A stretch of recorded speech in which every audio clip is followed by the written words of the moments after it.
ఉస్మాన్ గారు అంటే ఎవరండి? నేనేనండి. మీకు కొరియర్ వచ్చిందండి. కొరియరా? నేనేం ఆర్డర్ పెట్టలేదండి. మీ పేరు మీద వచ్చిందండి మిషన్. అరే ఏంటో చూడరా. ఎంత అండి? 1000 రూపాయలండి. దీని మీద 2000 వేసి ఉందన్న. 1000 రూపాయలంటే పర్వాలేదు, తీసుకొచ్చన్నా. ఇదిగోమ్మా తీసుకో. సరే వెళ్తున్నానండి. అరే మిషన్ ఎలా ఉందో చూడరా.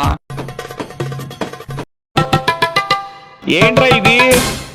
చెక్క ముక్కలు ఉన్నాయన్న ఇందులో. ఏంట్రా దీంట్లో చెక్క ముక్కలు ఉన్నాయి? ఏ బాబు ఆగవయ్యా. ఏ బాబు ఆగు ఆగు ఆగు. ఏంటి ఏంటి ఖాళీ బాక్స్ తీసుకుని వచ్చి ఇచ్చావు? మిషన్ ఏది? అందుట్లో ఎందుకు ఉండేది మేస్త్రి? మొన్న 2 రోజులు జీతం ఇవ్వలేదు కదా, అందుకని ఇలా వచ్చా. Flash back. అరే రబ్బాని, ఏంట్రా? మేస్త్రి జీతం డబ్బులు ఇవ్వట్లేదురా. ఎక్కడ చేస్తున్నాడు కూడా తెలియట్లా, ఫోన్ కూడా ఎత్తట్లా. అలాగా, నేను మేస్త్రి అక్కడ చేస్తున్నాం రా, చూపిస్తా పద. ఇదిగోరా, ఆ ఇంట్లోనే రా చేస్తుంది. అలాగా, నేను తర్వాత వస్తాను, నువ్వు పద.